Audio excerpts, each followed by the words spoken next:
اعوذ باللہ من الشیطان الرجیم بسم اللہ الرحمن الرحیم الحمد للہ رب العالمین الصلاة والسلام علی سیدنا و مولانا ابی القاسم محمد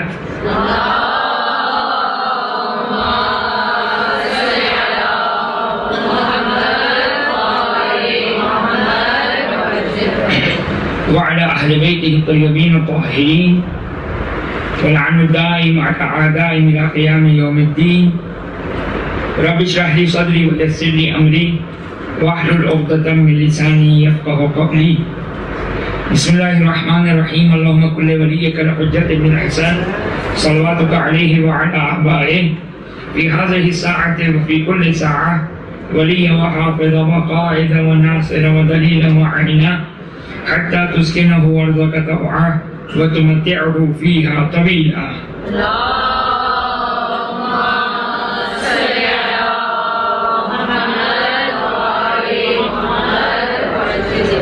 أما بعد فقد قال الله سبحانه وتعالى في كتابه الكريم أعوذ بالله من الشيطان الرجيم بسم الله الرحمن الرحيم إن الذين يؤذون الله ورسوله لعنهم الله في الدنيا والآخرة. یہ آیت کی جس کو سرنامہ کلام قرار دیا قرآن کی آیت سورہ احزاب کی آیت نمبر 57.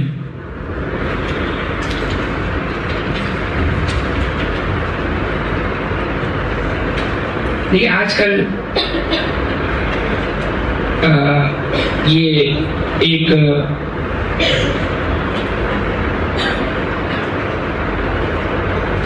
افراط اور تفریط جو ہو رہی ہے کہ ایک طرف کھلم کھلا جو دشمنان آل محمد پر تبرہ کیا جا رہا ہے خود قطعاً غلط ہے. تعلیمات اہل بیت اطہار علیہ السلام کے مخالف ہے اور اہل بیت کی یہ تعلیمات نہیں ہیں. لیکن دوسری طرف جو شاید اس سے زیادہ خطرناک اور اس سے زیادہ نقصان دہ ہمارے مذہب کے اعتبار سے وہ یہ کہ لعنت اور دشمنان اہل بیت اطہار علیہ السلام سے برات کا کانسیپٹ اس کو اس انداز سے مخفی قرار دینا نظر انداز کرنا کہ ہمارے بچوں اور جوانوں تک اس کی حقیقت نہ پہنچے یہ یقینی طور پر اس پہلے گروہ سے زیادہ خطرناک ہے کیونکہ پہلا گروہ حد اکثر انسان شیعوں کے قتل اور ان کی جان ان کی ناموس کے لیے خطرناک ہیں. لیکن دوسری طرف اگر ہم اس دشمنان آل محمد علیہ السلام سے تبرہ اور برات کو اگر اس طرح اس پہ پردہ ڈال دیں کہ ہمارے بچے اور جوانوں کو اس کی حقیقت نہ معلوم ہو تو اس صورت میں ہم دائرہ تشیع سے باہر ہو سکتے ہیں. دین کا حصہ ہے, دین کی بنیاد ہے, دین کی اساس ہے. انشاءاللہ آپ کی خدمت میں اس کی وضاحت کروں گا. بس یہ انتہائی ایک اہم مسئلہ ہے اور بڑا حساس مسئلہ ہے. یہ ہے ایک صراط مستقیم کی مثال کہ ایک طرف کہیں ایسا نہ ہو کہ ہم اس میں اس طریقے سے آگے بڑھ جائیں اور قتل اور شیعہ جان کو خطرہ ہو جائیں اور دوسری طرف ہم اس پر اس طرح پردہ ڈالیں اس خوف سے کہ شیعہ کشی اور شیعہ قتل و غارت کو بچانے کے لیے ہم اس پر اس طرح پردہ ڈالیں کہ اس کی حقیقت اور جو دین کی اساس ہے، دین کی اساس ہے، دین کی بنیاد ہے، اور اس کے بغیر دین کامل نہیں ہے۔ لیکن اب یہ باتیں پھر ایک دفعہ میں گزارش کر رہا ہوں کہ کوئی ریکارڈنگ نہ کرے، کیونکہ بہرحال کچھ اغیار اور کچھ اپنے ہی اس بات کو شاید صحیح طریقے سے نہ سمجھیں، جس کی وجہ سے ممکن ہے کوئی مس انڈرسٹینڈنگ ہو، لیکن ایسا نہیں ہو سکتا کہ اس پر گفتگو نہ کی جائے۔ ان الدین الا الحب والبغض، یہ دین کی ڈیفینیشن ہے، ایک روایت نہیں، متعدد روایات ہیں۔ دین دو چیزوں کا نام ہے۔ آج جس طریقے سے ہیومینٹی، انسانیت کو جس طریقے سے پریچنگ کیا جا رہا ہے، تبلیغ کی جا رہی ہے، تو آپ کے دین میں ایک پہلو آ رہا ہے، محبت کا پہلو، اور یہ نامکمل دین ہے، یہ نہ دین خدا ہے نہ دین اہل بیت ہے، بلکہ ان الدین الا الحب والبغض، دین دو چیزوں کا نام ہے، محبت کا اور بغض اور عداوت کا۔ یہ ایگریشن، یہ جذبات، یہ غم و غصہ، یہ دین کا حصہ ہے۔ آج جس طریقے سے ایک ہیومینٹی کے نام پہ کہیں، انسانیت کے نام پہ کہیں، خوش اخلاقی کے نام پر کہیں، یا اس قسم کے مختلف عناوین، یہ دین آل محمد نہیں ہے، دین آل محمد نہیں ہے۔ دین آل محمد دونوں چیزوں سے مرکب ہے۔ یہ آیت کی جس کو میں نے سرنامہ کلام قرار دیا، یہ بہترین دلیل ہے۔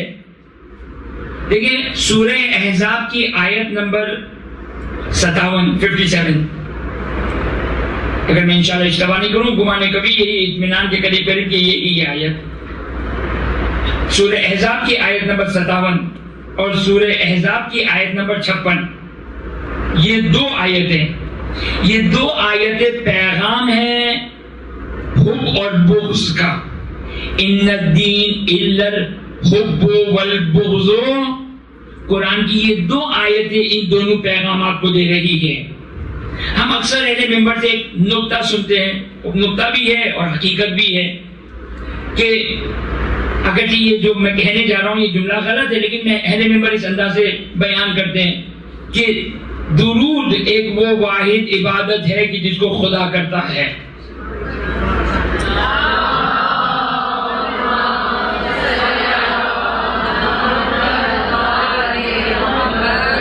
تو قرآن کی آیت ہے، اعوذ باللہ من الشیطان الرجیم، بسم اللہ الرحمن الرحیم، ان اللہ وملائکتہ یصلون علی النبی یا ایھا الذین آمنوا صلوا علیہ وسلموا تسلیما۔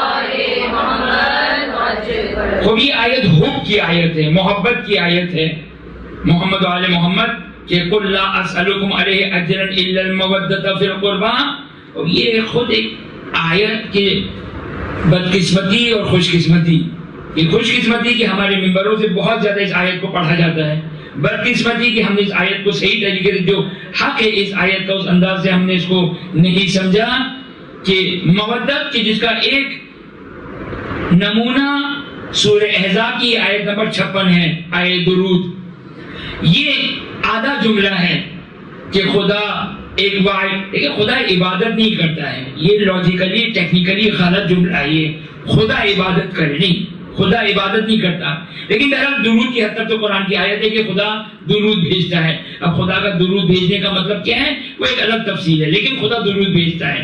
تو یہ جو عام طور پر کہا جاتا ہے کہ ایک واحد عبادت، تو یہ آدھا جملہ ہے، ان الدین الا الحب والبغض، بین ہی اسی آیت کے مابعد، یعنی یہ آیت نمبر 56 ہے، آیت نمبر 57 کی جس کو میں نے سرنامہ کلام قرار دیا، کہ جو عام طور پر ممبروں سے، عام طور پر میں نے نہیں سنا ممبروں سے بیان ہوتا ہو کہ اگر درود، اگر وہ کام ہے، وہ فعل ہے، وہ عبادت کہہ لیں آپ کہ جو خدا انجام دیتا ہے، تو یہ جو اس کے بعد والی آیت ہے ان الذین یؤذون اللہ ورسولہ لعنہم اللہ فی الدنیا والآخرہ، کہ جس نے اللہ کو اذیت دی، جس نے رسول کو اذیت دی، خدا دنیا اور آخرت میں اس پر لعنت کرتا ہے، خدا اس پر لعنت کرتا ہے۔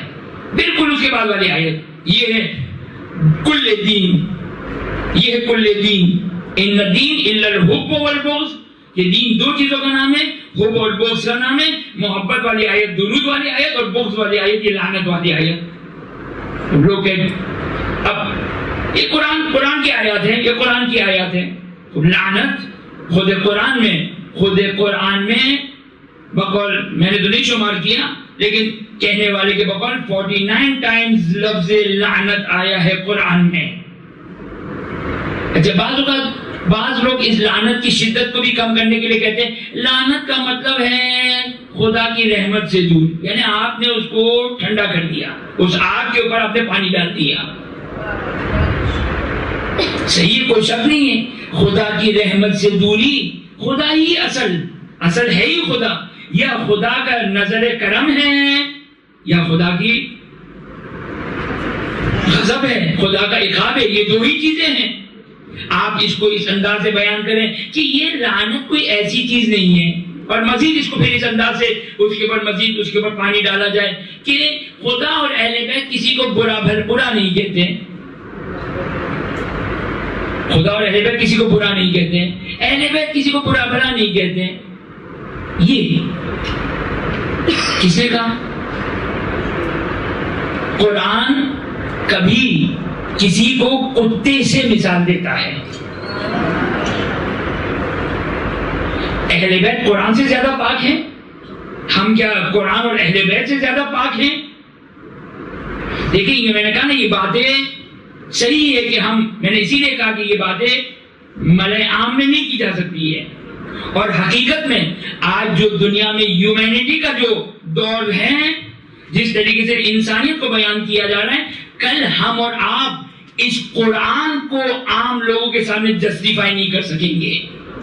اور میں نے خود دیکھا ہے ایک مناظرہ، ایک ٹیبل ٹاک یا ایک بہرحال انٹرویو ٹائپ جو بھی کچھ تھا، اس نے جو قرآن کے اوپر اشکال کیا کہ ہم نے جب ریئیکٹ کیا کسی اس مسئلے میں کہ مثال کے طور پر رسول کے ساتھ یہ کیا، اسے قرآن سے اشکال کیا کہ قرآن نے جو وہ کہا ہے کہ جو شخص مثال کے طور پر کیا، جیسے قرآن کی آیت کہ وہ حیوان ہے یا بدتر ہے حیوان سے۔ مجھے بتائیں آج کی اس ہیومینٹی کی زمانے میں آپ قرآن کو کس طرح جسٹیفائی کریں گے؟ کیا دفاع کریں گے آپ؟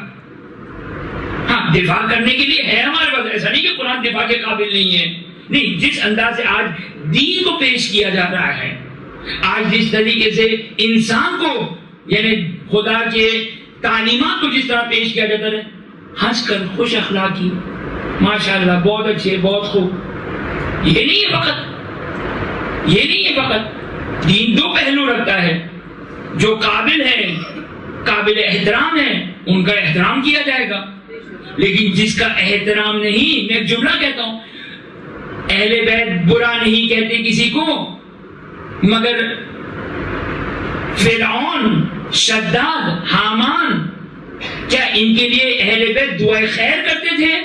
نعوذ باللہ من ذالک۔ قرآن نے کبھی جو کہ وہ قرآن و اہل بیت ایک ہی ہے، بس یہ اس انداز سے بیان کرنا کہ نہیں کسی کو برا نہیں کہنا چاہیے، ہم جو کہ وہ اہل بیت کا فقط ذکر کریں، جی نہیں، اہل بیت کا ذکر مکمل نہیں ہوگا جب تک دشمنان آل محمد سے برات نہیں ہوگی۔ تو یہ حقیقت ہے، یہ دین کا حصہ ہے، یہ خطابت نہیں ہے، یہ منبری نکتے نہیں ہیں۔ آپ کی خدمت میں نے 2 آیتیں پیش کی، میں کہتا ہوں تمام کم از کم وہ مسلمان کی جو قرآن کو مانتے ہیں، سنت الہی کی جو پابند ہے ہر چیز کے، ہر سنت پہ عمل کرنے کی کوشش کرتے ہیں، مسواک بھی لے کر آئیں گے، پاجامہ بھی اسی انداز سے چڑھائیں گے وغیرہ وغیرہ، قرآن کی اس آیت پہ عمل کریں۔ کیا ہے قرآن کی آیت؟ ان الذین یؤذون اللہ ورسولہ لعنہم اللہ فی الدنیا والآخرہ. جس نے اللہ کو اذیت دی، جس نے رسول کو اذیت دی، خدا دنیا اور آخرت میں لعنت کرتا ہے. تمام مسلمان جو کہتے ہیں کہ ہم قرآن کے سائے میں ہیں، عمل کریں قرآن کی اس آیت پر، اور کہیں نہیں ہم مزداق کی بات نہیں کرتے، کون ہے کون نہیں، ہم اس کی بات نہیں کرتے. ہم کہتے ہیں قرآن کی آیت پہ عمل کریں. جو بھی اللہ کو اذیت دینے والا ہے، رسول کو اذیت دینے والا ہے، خدا کی لعنت ہو اس پر.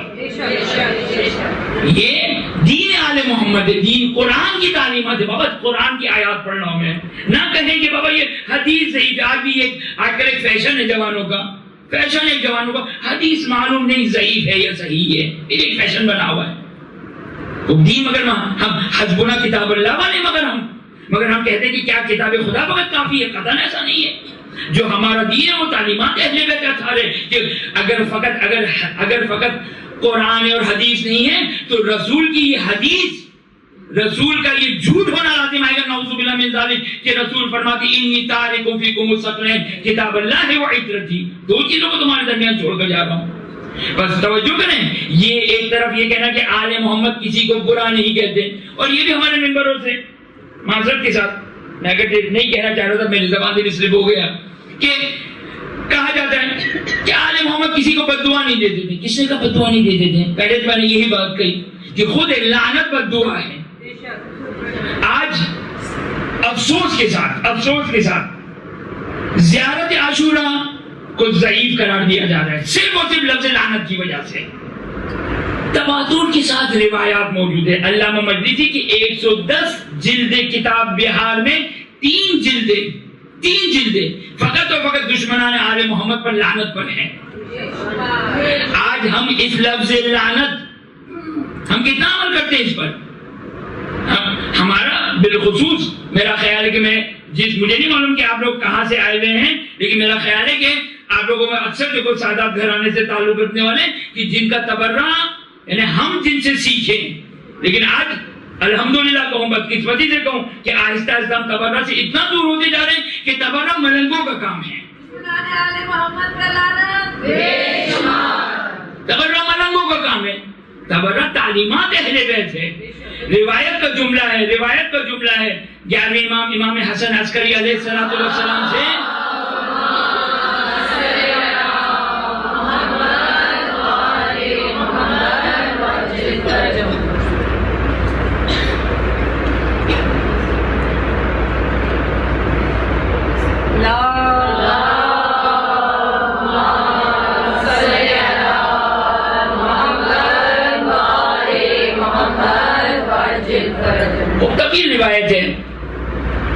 طویل روایت ہے لیکن واقعاً روایت افسوس ہے.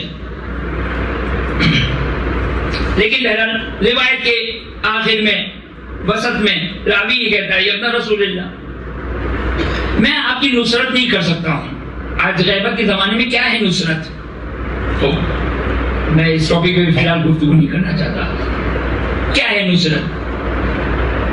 تو یہ امام 11ویں امام کے سامنے جب میں رسول میں آپ کی نصرت نہیں کر سکتا ہوں، لہذا 3 چیزیں بیان کی. ابن رسول اللہ آپ محمد و آل محمد کی محبت رکھتا ہوں، آپ کے دشمنوں سے عداوت رکھتا ہوں، اور تنہائی میں بیٹھ کر آپ کے دشمنوں پر لعنت کرتا ہوں. 11ویں امام نے ان 2 چیزوں کو ہٹایا جو دین کی اساس ان الدین الا الحب والبغض. اور پھر اس کے بعد امام نے کہا کہ ظاہراً کہا کہ رسول کے بعد ایک شخص آیا اور اس نے بے عین ہی یہی بات کہی. علامہ بباری لیکن یہ جملے میں فقط نشا کے آگے کہ رسول سے حدیث بیان کرتے ہیں 11ویں امام فرماتے ہیں کہ جو شخص تنہائی میں بیٹھ کر آج ہم اپنے بچوں کو شب جمعہ درود پڑھانا سکھاتے ہیں، ہم اپنے بچوں کو لعنت کرنا نہیں سکھاتے ہیں.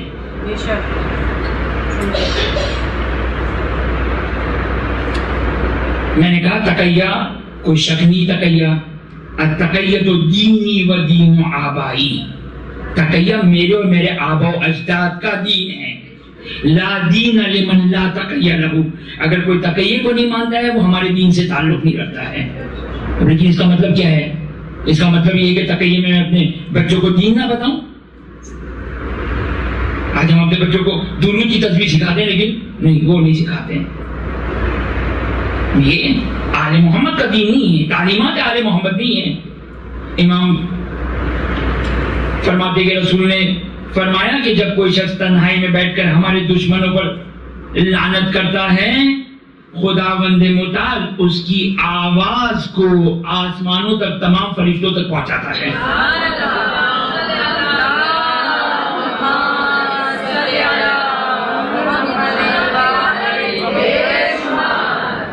اچھا، اگر آپ لوگ برا نہ مانے تو ایک گزارش ہے چھوٹی سی کہ میرے پاس وقت بہت محدود ہے، صحیح نا؟ تو اگر آپ لوگ درود، بہت بڑی عبادت ہے، بلند آواز سے پڑھنے سے نفاق دور ہوتا ہے، لیکن کیونکہ میرے پاس وقت کم ہے، مجھے یقین ہے، میری یقین ہے، اس کے لیے دلیل بھی لے کر آؤں گا انشاءاللہ، کہ اگر آپ درود آہستہ پڑھ لیں گے اپنے ہی اس میں، تو مجھے یقین ہے کہ خدا اور اہل بیت انشاءاللہ ہماری تقریر پہ زیادہ راضی ہوگا۔ اس لیے میں چاہتا ہوں کہ مجھے جو وہ آپ اگر اجازت دیں تو درود ضرور پڑھیں، درود سے جو وہ کوئی وہ نہیں ہے، بہرحال بس نبی فرماتے ہیں کہ جب کوئی شخص تنہائی میں بیٹھ کر لعنت کرتا ہے ہمارے دشمنوں پر، خدا اس کی آواز کو تمام فرشتوں تک پہنچاتا ہے، اور فرشتے اس شخص کے ہم زبان ہو کر ہمارے دشمنوں پر لعنت کرتے ہیں۔ اس کے بعد کا جملہ قیامت کا جملہ ہے۔ یہ آج بہرحال میں کچھ نہیں کہنا چاہتا، میں سے جو حدیث ہے وہ آج کی خدمت میں بیان کروں۔ اس کے بعد رسول فرماتے ہیں، اور کیا امام کے رسول فرماتے ہیں روایت کے مطابق کہ فرشتے لعنت کرتے ہیں اس شخص پر جو لعنت نہیں دیتے۔ فقط دشمنان آل محمد پر لعنت نہیں کرتے ہیں، اس پر لعنت کرتے ہیں جو لعنت نہیں دیتے۔ ایک شخص چھٹے 8ویں امام کی خدمت میں ہے، ابن رسول اللہ، ایک شخص ہے آپ کا شیعہ ہے، آپ کا موالی ہے، موالی یعنی آپ کی ولایت کو قبول کرتا ہے۔ توجہ کریں، میں ایک جملہ کہتا ہوں، دین دو چیزیں ہمارے پاس، ایک کفر ہے اور ایک ایمان ہے، ایک کفر ہے اور ایک ایمان ہے۔ ان دونوں کے درمیان بھی کوئی چیز نہیں ہے۔ آپ کے تین چیزیں، کفر ہے، منافقت ہے، ایمان ہے۔ میرے اور آپ کے لیے تین چیزیں ہیں، کفر ہے، منافق ہے، مومن ہے۔ لیکن خداوند متعال کے نزدیک دو چیزیں ہیں، یا کافر ہیں یا مومن ہیں۔ منافق یہ ہمارے اور آپ کے لیے ہے، کیونکہ منافق کس کو کہتے ہیں؟ منافق کہتے ہیں جو اپنے کفر کو چھپائے اور ایمان کو ظاہر کرے، اس کو کہتے ہیں منافق، اس کو کہتے ہیں منافق۔ خدا کے لیے کوئی چیز چھپنے والی نہیں ہے۔ بس یس اور نو دو چیزیں ہیں، ہاں اور نہیں، حد وسط نہیں ہے، حد وسط نہیں ہے، واسطہ نہیں ہے، درمیان نہیں ہے، دو چیزیں ہیں۔ نہ کہیں کہ اسلام مسلمان کی جس کی توضیح المسائل اور رسالہ عملیہ میں احکام بیان کیے گئے، یہ فقہی احکام ہے، یہ احکامات ظاہری ہیں، یعنی فقہی احکام ہیں کہ جس میں مسلمانوں کے احکام بیان کیے گئے کہ وہ پاک ہے، ان سے شادی کرنا جائز ہے، وغیرہ وغیرہ، ان سے میراث جائز ہے، اور جو بھی مسلمانوں کے احکام ہیں۔ لیکن قیامت جو اعتقادی لحاظ سے وہ دو چیزیں ہیں، یا کفر ہے یا ایمان ہے، بس سلام۔ ایمان چار چیزوں سے بنتا ہے۔ اب یہ بنیادی طور پر چار چیزیں، لیکن مستحب والے، آداب والے، مومن الگ ہے، لیکن جو اعتقادی اعتبار سے جو مومن کی ڈیفینیشن ہے، چار چیزیں: توحید، رسالت، محمد صلی اللہ علیہ وسلم، پڑھنے درود پڑھنے،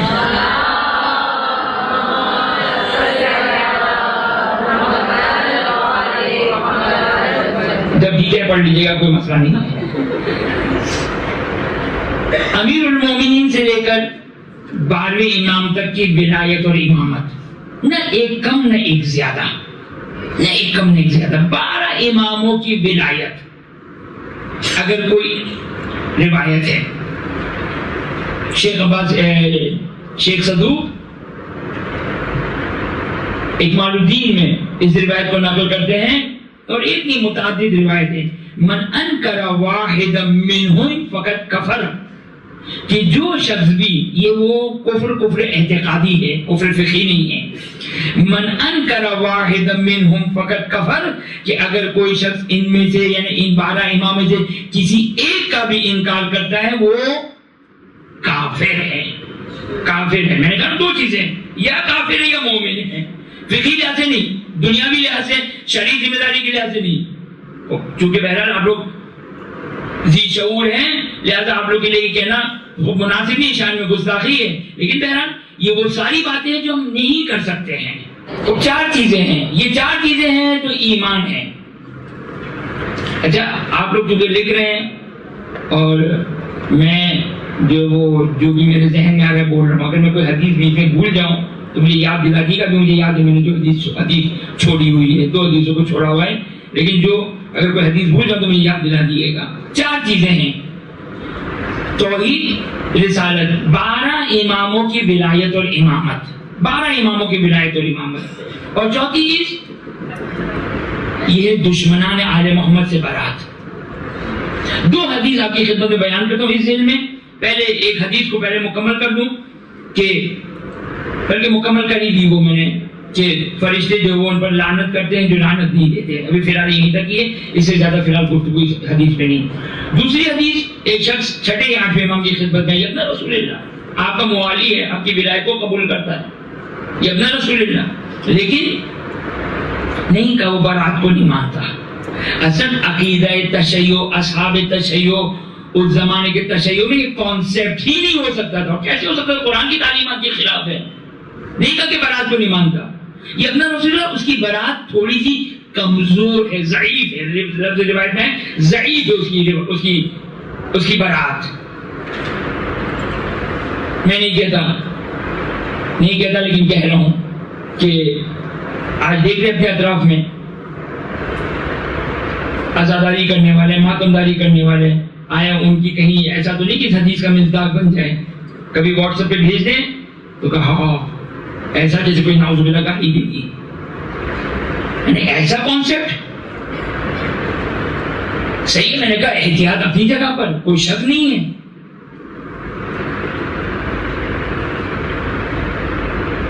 میں نے کہا چلیں یہ حدیث پہلے یہ والی مکمل کروں یا وہ بات کہوں. اس حدیث کو مکمل کر دو. پہلے آیا مولا کی خدمت، مولا کی ولایت کو قبول، اس کی برات کمزور ہے. امام نے کیا کہا؟ امام نے کہا بہت غلط کیا. اس نے یہ نہیں کہا، امام نے یہ نہیں کہا کہ اس نے ہمارے حق کو پامال کیا، نہیں. امام نے کہا اس کا خیال ہے کہ وہ ہمارا شیعہ ہے، اس کا خیال ہے کہ ہمارا، نہیں کہا کہ برات کو نہیں مانتا ہے. آج یہ زیارت عاشورہ آگئے، سیستانی فرماتے اصح سند کے ساتھ زیارت عاشورہ ہم تک پہنچی ہے. اصح کی صحیح سند کس کو کہتے ہیں؟ ایک ہوتا صحیح سند جس کے سارے جو راوی ہے وہ سارے آتھینٹک ہے، قابل بھروسہ، اس کو کہتے ہیں صحیح سند. ایک ہوتا اصح سند، یعنی راویان حدیث بہترین ہے، یہ صحیح ترین ہے. یہ اصح سند کے ساتھ زیارت عاشورہ ہے. معصوم فرماتے ہیں کہ ہم اپنے بچوں کو جس طرح نماز سکھاتے ہیں اس طرح اپنے بچوں کو دشمنان آل محمد سے برات سکھاتے ہیں. جس طرح نماز سکھاتے ہیں ہم بس یہی خوش ہیں ہمارا بچہ نماز پڑھتا ہے. کل ہم اس بات پر خوش ہو گئے کوئی بات نہیں، پائچہ چڑھا کے نماز پڑھتا ہے تو کیا ہوا؟ نماز تو پڑھتا ہے، کوئی فائدہ نہیں اس نماز کا، اس عبادت کو کوئی فائدہ نہیں جو بغیر ولایت کے ہے. یہ حدیث بھی ہم نے ممبروں سے آدھی حدیث سنی ہے. کون سی حدیث؟ جو آپ لوگوں نے سنی ہوئی، لیکن کیونکہ آدھی ہے اس کو مکمل سن لیجیے، شاید آپ لوگوں نے مکمل نہ سنی ہو. وہ حدیث کے رسول خدا صلی اللہ علیہ وآلہ وسلم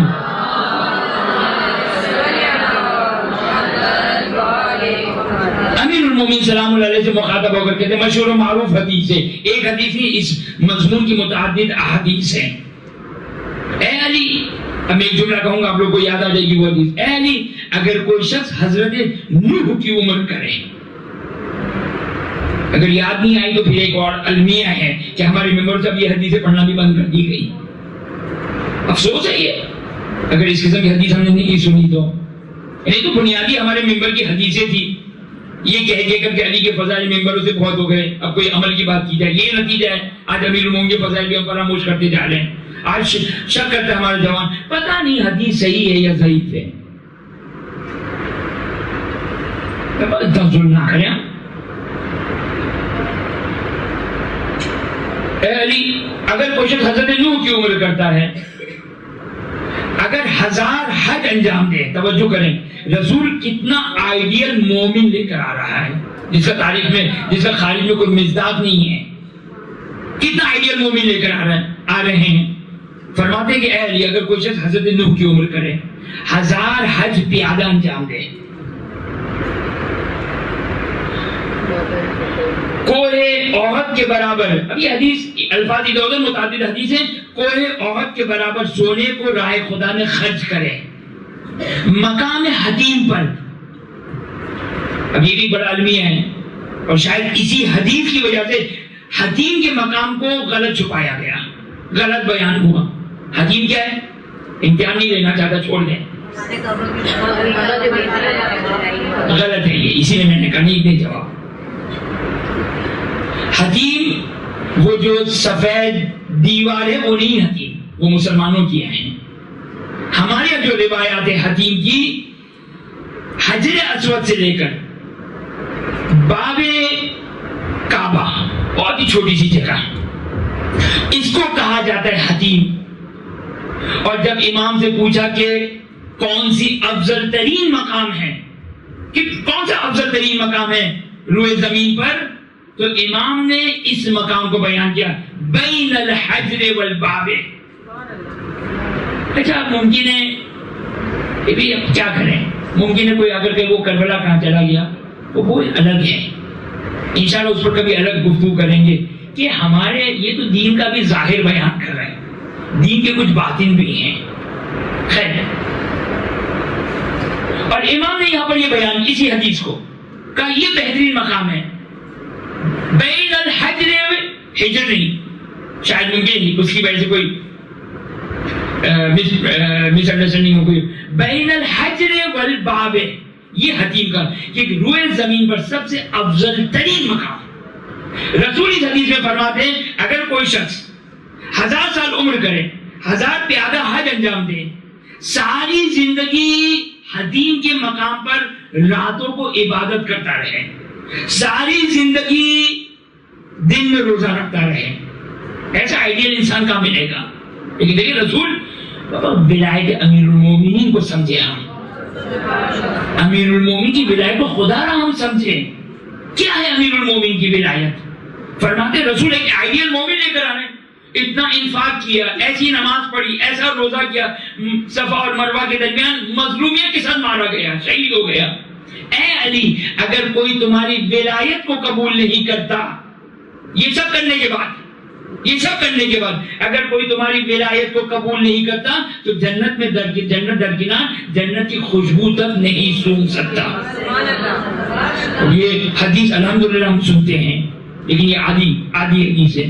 اس کے بعد رسول فرماتے اے علی اگر کوئی شخص، دیکھیں 3 چیزیں آپ کی خدمت بیان کی، توحید خالی کافی نہیں ہے، رسالت خالی کافی نہیں ہے، ولایت خالی کافی نہیں ہے. چوتھی چیز، اے علی اگر کوئی شخص تمہاری ولایت کو قبول کرے، لیکن اگر وہ تمہارے دشمنوں پر لعنت نہیں کرتا، خدا ولایت کو بھی قبول نہیں کرے گا.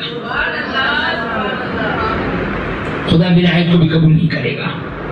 یہ ہے 4 چیزیں، ان الدین الا الحب والبغض. یہ چاروں چیزیں اس حدیث میں آ گئی. ان الدین الا الحب والبغض، توحید حب ہے، رسالت حب ہے، امامت اور ولایت حب ہے، اور چوتھی چیز دشمنان آل محمد یہ بغض اور عداوت ہے. اور یہ قرآن کا پیغام ہے، ان الذین یؤذون اللہ ورسولہ لعنہم اللہ فی الدنیا والآخرہ.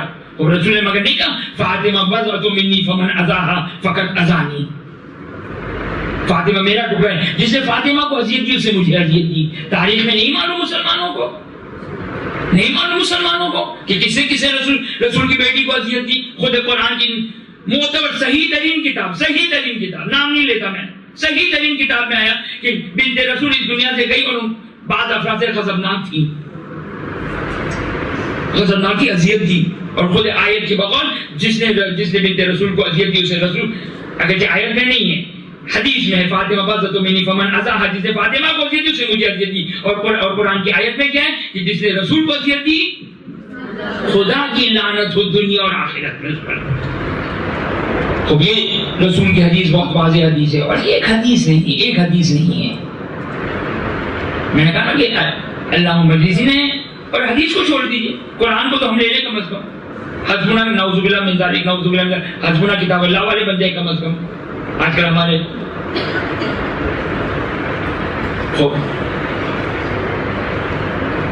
یہ دین ہے. چھٹے امام کی خدمت میں ایک شخص آیا, درود پڑھ دے محمد والا.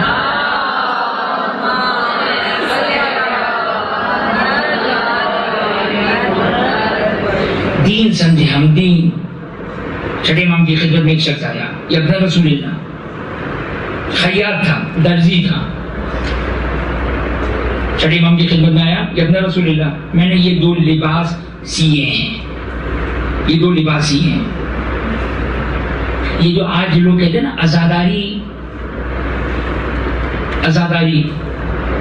عزاداری وہ ہونی چاہیے جو آئمہ کے دور میں ہونی چاہیے.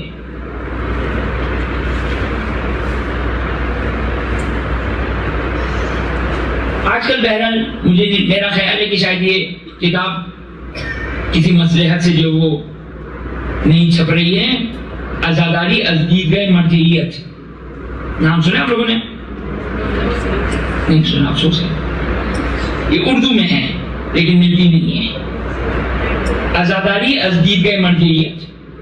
دیکھیں اس کو فقہا, مراجعین, مجتہدین کے اقوال موجود ہے اس میں, فتاوا موجود ہے اس میں. عزاداری اگر فارسی نام ہے یہ, کیونکہ بہرحال اصل کتاب بھی فارسی اور اس کا اردو میں بھی اس کا جو وہ ترجمہ جو ہوا اس کا نام یہی ہے, عزاداری مرجعیت کی نگاہ میں. ہم کہتے ہیں بھائی عزاداری, دیکھیں فقیہ, مجتہد, مرجع وہ احادیث معصومین کو نہ کہ فقط پڑھے ہوئے ہیں, تربیت یافتہ ہے احادیث معصومین سے. اس کو کہتے ہیں ذوق شارع, یعنی شریعت بنانے والے شارع کا ذوق, ذائقہ چکھنا. جیسے ہم ہوتے ہیں بعض اوقات ہم ذائقہ چکھ کے کہتے ہیں یہ تو مثلا ہماری بیگم نے, اور آپ لوگ تو خیر تعرض کے ہوں گے شاید جملے کو, لیکن جو بھی بہرحال مثلا ہماری بیگم نے پکایا ہوا, یہ ذائقہ اس کا آ رہا ہے. تو اب یہ ذائقہ کہ احادیث کلام اور امام کی اقوال اور امام کی تعلیمات کا ذائقہ, جو صبح شام جس کا کام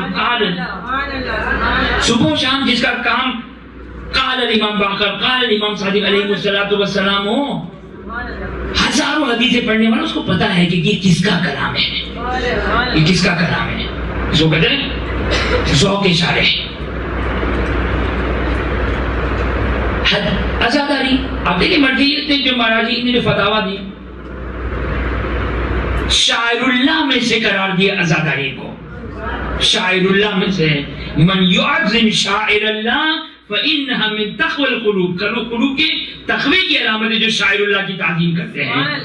اب یہ کبھی انشاءاللہ اس کے اوپر کبھی الگ سے ٹاپک گفتگو کریں گے, عزاداری سید الشہداء. لیکن یہ جو کہتے ہیں لوگ بھائی عزاداری آئمہ کے دور میں نہیں تھی, اس جملے کو یاد رکھیے گا. اب میں اس حدیث کو بیان کروں.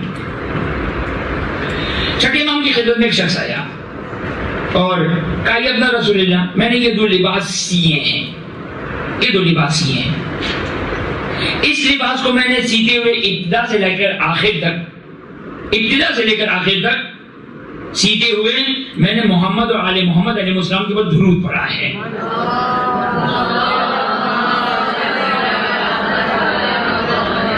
نہیں آرام سے درود پڑھے, آرام سے درود پڑھیں.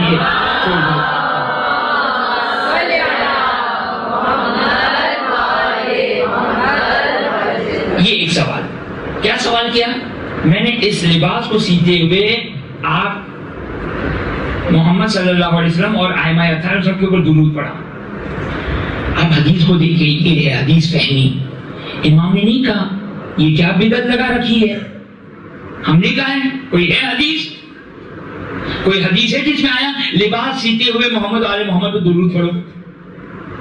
امام نے کہا یہ کیا بدعت لگا رکھی ہے؟ نہیں کہا. یہ ہے ذوق اشارے.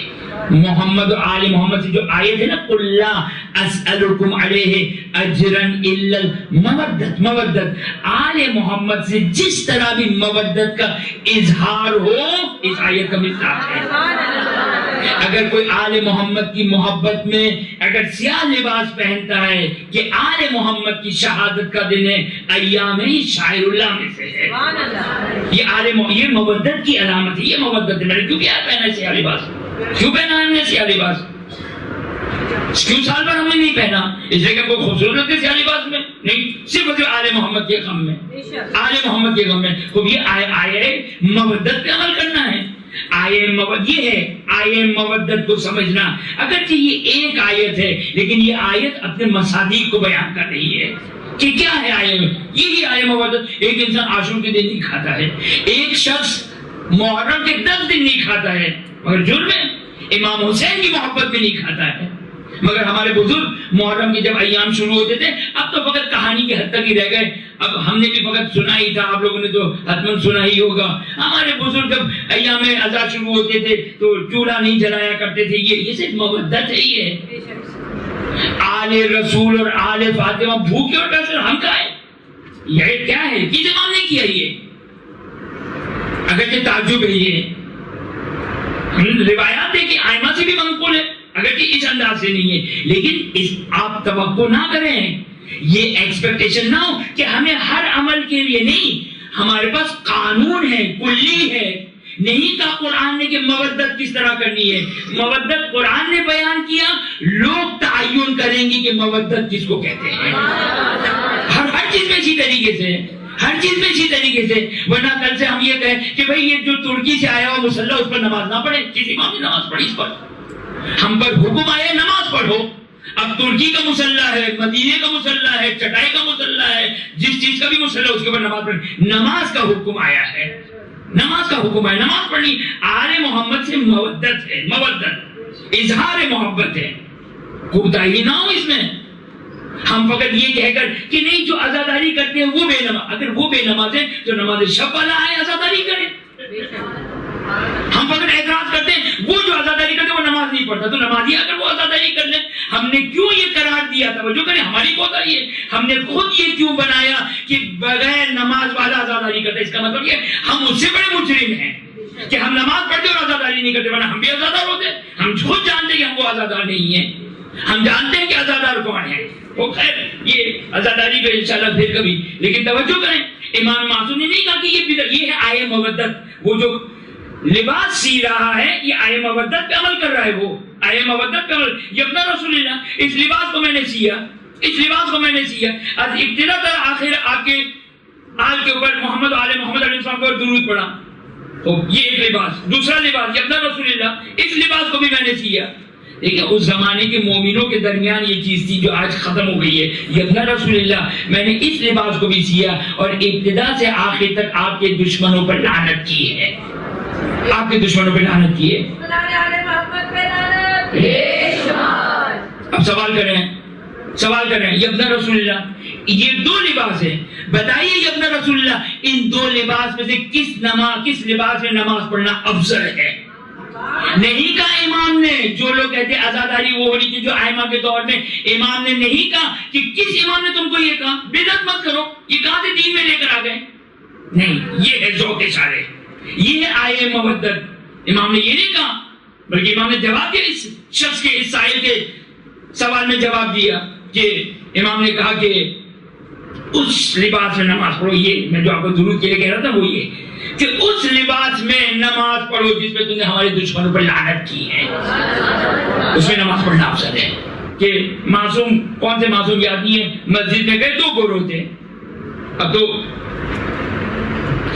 2 گروہ تھے. ایک گروہ محمد و آل محمد میں درود پڑھ رہا تھا, دوسرا گروہ لعنت بھیج رہا تھا. چھٹے امام اس گروہ میں جا کے بیٹھے جو لعنت کر رہے تھے. اب اسی سے متعلق تیسری روایت, امیر المومنین علی بن ابی طالب علیہ الصلوۃ والسلام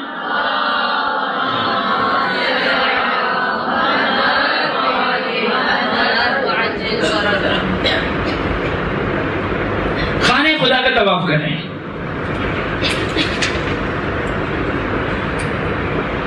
اور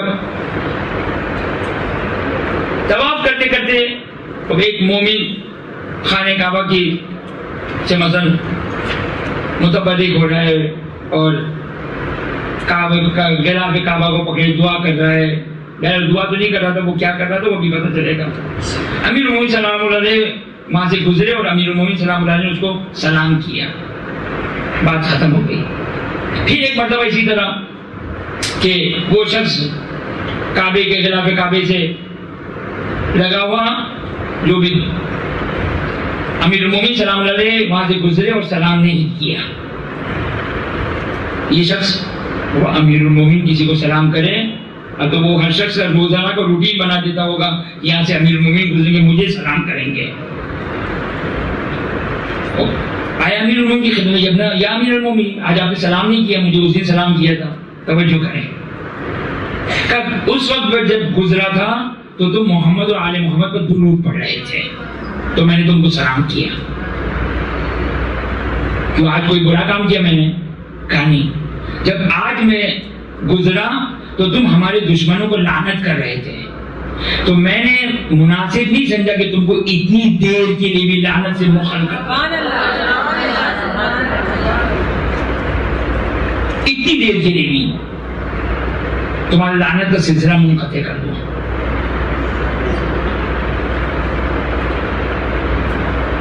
تو یہ روایات ماشاءاللہ روایات من جاء بالحسنہ فلہ عشر امثالہا, اور اس ذیل میں روایت میں بیان کیا کہ جو شخص ایک نیکی کو انجام دیتا ہے اس کو خدا 10 برابر اجر دیتا ہے. وہ روایت میں ہے کہ جو شخص ہمارے دشمنوں پہ لعنت کرتا ہے, جو ہمارے دشمنوں کو برباد کرتا ہے.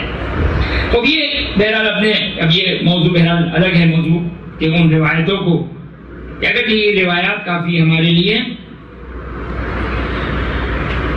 دوسری بات ایک نقطہ جو قابل توجہ نقطہ ہے, یہ نقطہ سمجھنا بھی ضروری ہے. عربی میں 3 لفظ ہیں, لعن, سب سین بے اور فحش. تقریباً کم و بیش اردو میں بھی استعمال ہوتے ہیں یہ. لعن, سب اور فحش. ہمارے عام اردو میں 2 لفظ استعمال ہوتے ہیں, گالی دینا کسی کو یا لعنت کرنا کسی کو, لیکن عربی میں 3 لفظ ہیں.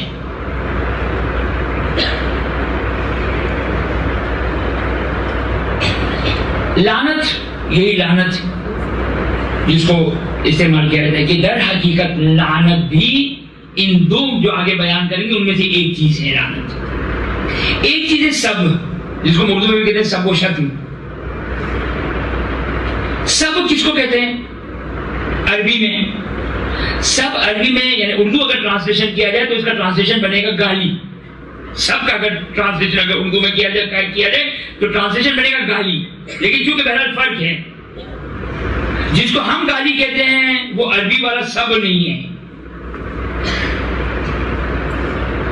عربی والا سب کس کو کہتے ہیں؟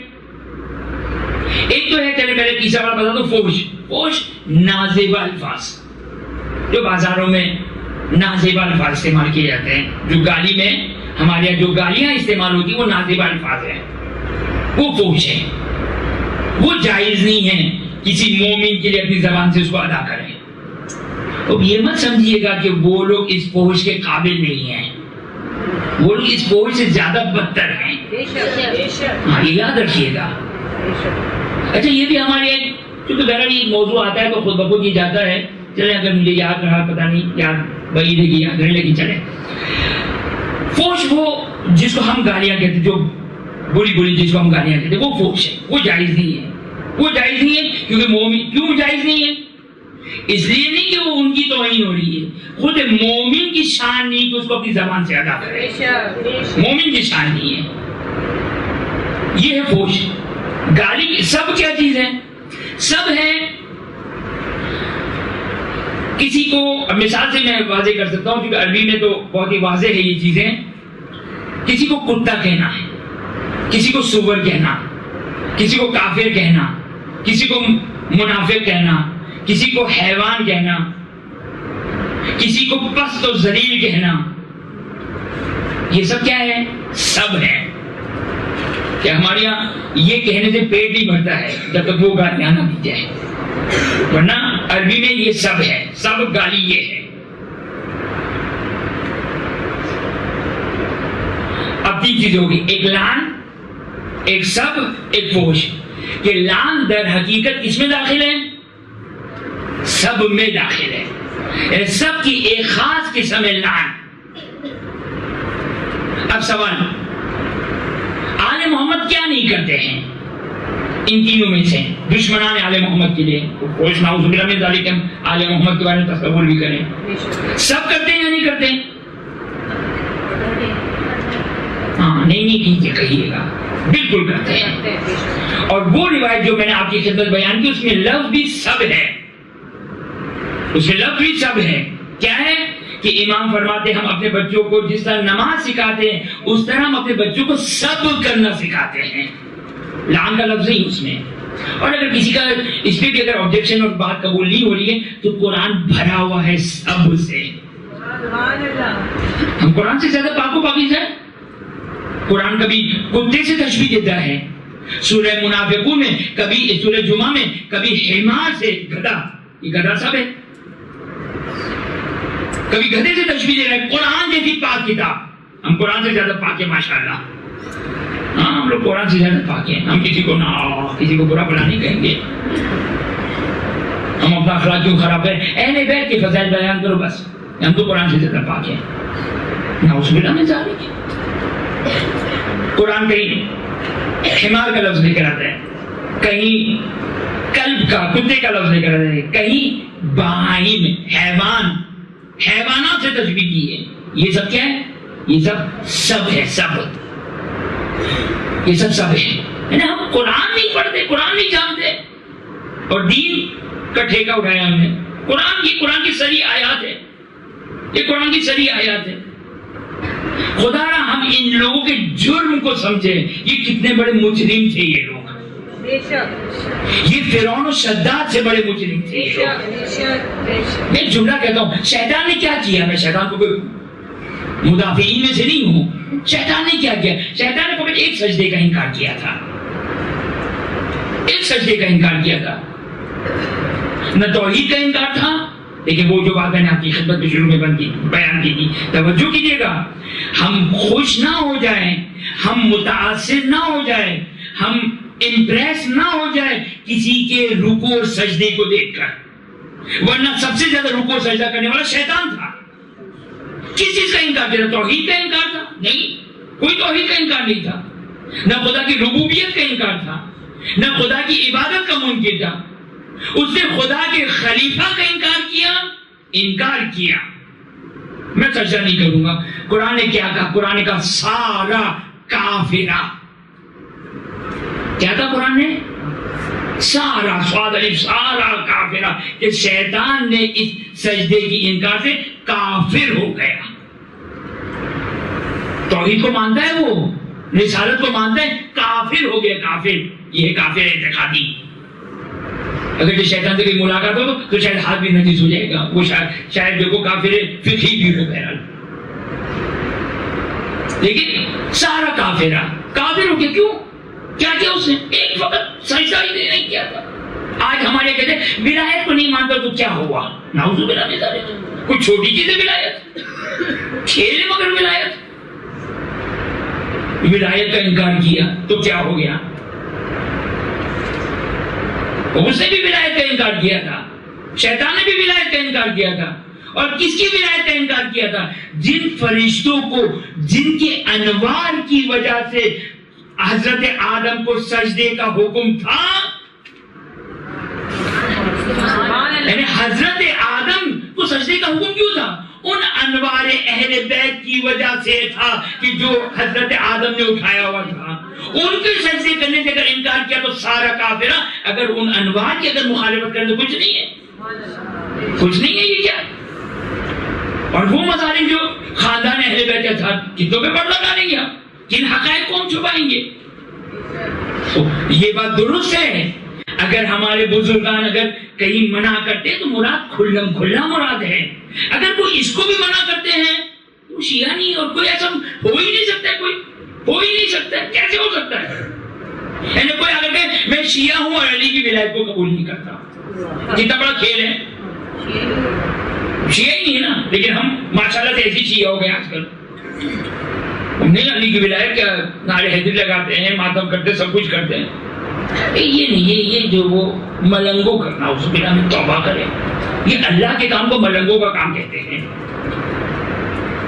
خداوند متعال نے ایک مخلوق کو، ایک دنیا کو خلق کیا ہے. ایک دنیا کو خلق کیا. اس دنیا سے ماورا 7 سے 8 روایات تقریباً ماورا خدا نے دنیا کو خلق کیا ہے جن کی کوئی عبادت نہیں ہے. صرف دشمنان آل محمد پر لعنت کرتے ہیں. وہ